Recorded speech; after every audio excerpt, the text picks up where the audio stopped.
Even though everyone is waiting for Riot to drop their new cinematic in just 2 days, on the 7th. A cinematic that will feature Pantheon, Leona and Ornn, as I predicted, even though people thought I was clickbaiting. Just to spice up our waiting, Riot decided to reveal the next champion. Now, we need to talk about something first. Usually Riot drops a champion's bio after they appear on PBE. That is usually the day they get revealed. Because once the champion is on PBE, everything gets data mined and Riot has no reason to hold back the lore.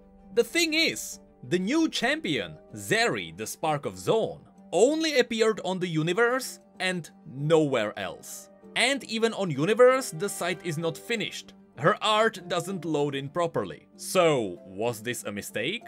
Highly likely, but that won't stop me from covering the lore nonetheless. And because her bio is not the longest, we can cover it word for word. So without further ado, here's the bio of Zeri, the Spark of Zone. Raised in a large working-class family, Zeri grew up surrounded by warmth, care and many strong opinions. They were no strangers to hardship, having lost loved ones to Zone's dangers. Even so, their community was their strength. From birth, Zeri had a unique relationship with electricity. Each giggle caught a spark, each cry a shock.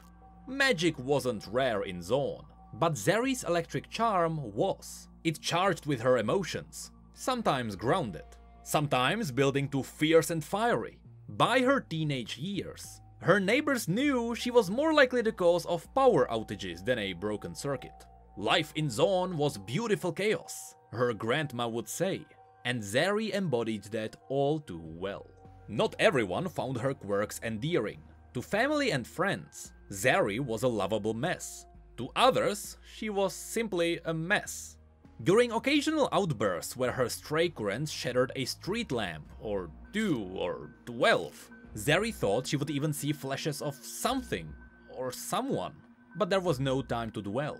She wished she had better control over her volatile powers. Her determination was there, but her patience could have used some work. Still, with every spark came an opportunity.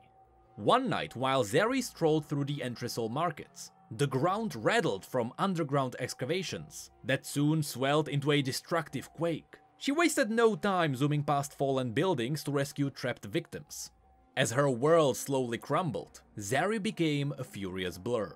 She knew the Camp Barons had mining facilities nearby that were installed after they had claimed to have discovered resources better than Hextech. But what they did not reveal were the risks of their uncontrolled digging. The faster Zeri moved, the more charged she became. She thrived under pressure, realizing what her powers could do and how much her neighborhood meant to her, even if it meant nothing to the Barons. After the dust settled, survivors gathered to thank Zeri. Beneath her relief was anger. Zeri knew she could have saved more if she had better command of herself. What Zeri did accomplish was sure to catch the attention of the Barons. She knew they wouldn't think twice about who they went through to get to her, and she couldn't risk others getting hurt. Not again. To guard them from herself, Zeri scoured the mining disaster's wreckage and constructed a jacket to contain her electricity and avert the Baron's gaze. Now she could restrain her gift to protect those in need. Walking the damaged streets, Zeri saw broken faces. Families scrambled to rebuild, and Zeri lent her hand, doing all she could without her powers. But the more she helped, the more she witnessed. Workers struggled to jumpstart generators. Parents toiled to make meals with broken stavetops. These people didn't have anyone standing up for them, let alone someone with a gift like hers. She knew her district, and those like it, would never truly be safe if things stayed the way they were. The Barons saw them as nothing more than objects to be neglected, and resources to be bled. Zeri knew what had to be done. She couldn't wait for the next mining accident. She had to take the fight to the Barons. Zeri was a one-woman force, sending shockwaves through Zone. Word spread of Camp Baron's supply line being destroyed, with reports of lightning striking faster than the eye could see. Enraged at their losses, The local barons formed a rare alliance, and their combined power trounced Zeri wherever she went. She tried to adapt, to strike faster, but against the barons' endless resources, it wasn't enough. She retreated with her body broken and her powers fizzling. The barons were united. She was alone.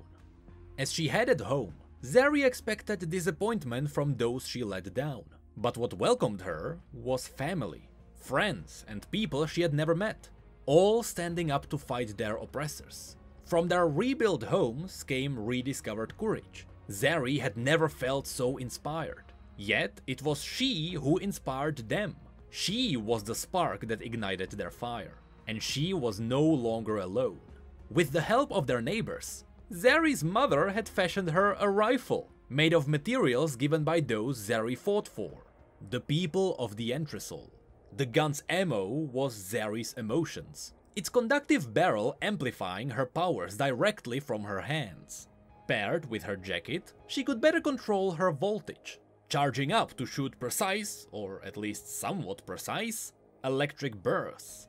Zeri gazed warmly at her family and her neighbors. She thought she would lose them all in her efforts to fight back, but because she stood up for them, they stood up with her. Backed by her community, Zeri fights for those who cannot. Zaun is not perfect, and neither is Zeri, but sometimes a spark is all it takes to change the world. And that was Zeri's bio. Here we immediately have a lot of things to talk about. First of all, I would say that this story is fine. It's nothing too crazy, but at least it feels a bit different. Zeri is the first good guy from Zaun who actually feels like a superhero. You really get some Spider-Man vibes from her, especially with all the talk about her neighborhood. So overall, I'm fine with her. But the interesting things come from the detail in this bio. Because right now, it seems like she's already teasing two things. First of all, I have to mention it, it seems like she is teasing the Void. You might have quickly brushed over that, but the story mentions that the Cam Barons found something under Zaun, which is supposed to be more powerful than Hextech. Now, coincidentally, Ezreal has been below Zaun a couple times before, and he usually finds swarming creatures there. Also, Malphite straight up confirmed the Void is beneath Zaun. Also, there is the highly likely theory that Shimmer is actually based on the Void, and even in her splash art, you can see she is fighting people who are empowered by Shimmer. So if, finally, the Barons started mining for Shimmer below Zaun in the canon universe, we might get the confirmation that Shimmer is based on the Void, but more likely the reason why this was mentioned in the bio is because right now it is pretty much inevitable that we are getting a Void event. Right now, on Universe, there are 4 different stories teasing it. According to the lore, the Void event this year is highly likely happening.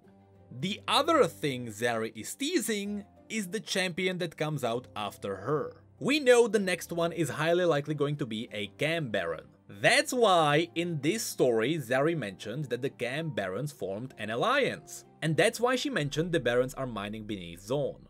It is extremely likely that not only is the next champion going to be connected to Zeri's story, but repeating what I previously said, the next champion might be the bridge connecting us to the Voidy event. Theoretically, all of those are just theories, but the lore is rarely wrong, and in the past, based on similar facts, we have predicted things months before they were revealed. So now, let's talk about the final thing. Zeri. First of all, Firelights are technically not canon in the core universe, but she still has Echo's sigil on her chest, just like someone like Kai, who is totally a different person. But yeah, they may not be called Firelights here, but her and Echo have linked stories, so they are likely from the same street gang. But yeah, as I mentioned, I actually quite like her story. It's nothing amazing and mind-blowing, but honestly, it's fine. And even her design is kinda fine. She has the Mega Man hand cannon, which is cool because, you know, she is a mage, and so she is using science to control her magic. That's what the cannon is about. And I like how her tech wear jacket actually has a reason. It looks scrappy because it is meant to contain her magic. I honestly like the design. Usually all the tech wear is in skins, but this is the first champion who has it as a core of their design. And surprisingly, that makes her unique. But we still have to mention the other side of this. Yes, it is a young, cheerful woman with a golden heart. After the 5 previous champions, she didn't break the mold of the infamous attractive 2021 design. With that said, remember, she was supposed to be released in 2021, so it all checks out.